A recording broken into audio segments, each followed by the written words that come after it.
In this course, you'll hear me talk about overly processed foods. Now, another term for this that you'll hear is ultra-processed foods. Now, ultra-processed food is a term coined by Carlos Monteiro, professor of nutrition and public health for the University of Sao Paulo in Brazil. Now, in 2009, Monteiro and his colleagues linked the global uptick in obesity and chronic disease to harmful practices in food production. As a result, Monteiro created a classification system called NOVA that groups all foods by their degree of processing. First is unprocessed or minimally processed foods. Think vegetables, grains, legumes, fruits, nuts, meat, seafood, herbs, spices, garlic, eggs, and milk. You should make these whole foods the basis for most of your diet. Next up is processed foods. When ingredients such as oil, sugar, or salt are added to the foods and they're packaged, the result is processed foods. Now, examples of these are simple breads, cheese, tofu, and canned tuna or beans.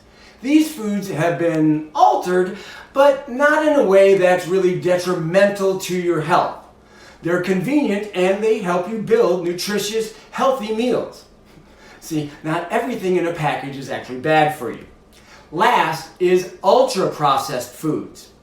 Here's the category where almost 50% or more of many people's calories come from, and where you should really try to cut back. These foods go through multiple processes, extrusions, molding, milling, etc., contain many added ingredients and are highly manipulated. Examples are soft drinks, chips, chocolate, candy, ice cream, sweetened breakfast cereals, packaged soups, chicken nuggets, hot dogs, some frozen and boxed meals, and actually many, many more. Now, our first activity for this course is to take a look at the nutrition facts and ingredients labels of some of your favorite convenience foods and see if those foods qualify as ultra-processed. So, let's start out by taking a quick look at my favorite quick, easy meal, the frozen mac and cheese bowl. Is this just processed food or is it ultra-processed food? You will have to be the judge. Excuse me while the old guy puts his glasses on. Okay, and we're going to take a quick look at the nutrition facts. You'll see one of the things that kind of can tip you off of whether it's super processed or not is the packaging. If it's really fancy, if it looks really, really good, okay? A lot of effort, a lot of money put into that packaging. That's a really good start to knowing whether it's going to be processed or ultra processed. So let's look at the nutrition fact, okay? Nutrition facts. This container is one serving, okay? That means that you're going to eat this whole thing and that's one serving. The calories in this is 570 calories in this dish. You have a total fat of 22 grams, which is 28% of your daily value. You've got saturated fat of 13 grams, which is 65% of your daily value. You've also got a half a gram of trans fats, which you really shouldn't eat any of.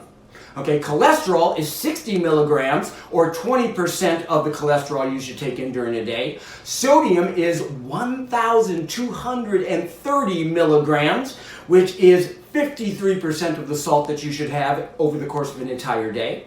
Now you've got total carbohydrates of 71 grams, which is 26% of your daily recommended allowance.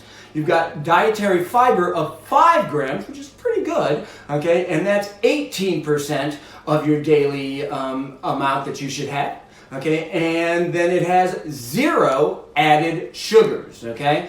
Protein is 21 grams, and that is 30% of the protein you should have in the day.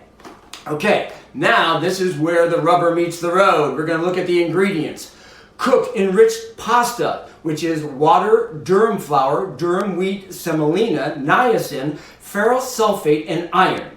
Then you have thiamine monotrate, and I'm going to apologize if I butcher some of these because, quite honestly, if I'm having trouble pronouncing it, it might not really want to be in there. Okay, so monotrate, riboflavin, folic acid, water, Vermont white cheddar cheese, pasteurized milk, cheese culture, salt, and enzymes, potato starch, powdered cellulose to prevent caking, natomycin, mold inhibitor, cream, breadcrumbs, wheat flour, less than 2% of palm oil or yeast salt, contains 2% or less of modified cornstarch, Parmesan cheese, which is pasteurized milk, cultured cheese, salt, and enzymes, soybean oil, salt, non-fat dry milk, sodium phosphates, spice, xanthan gum, guar gum, and it contains milk and wheat.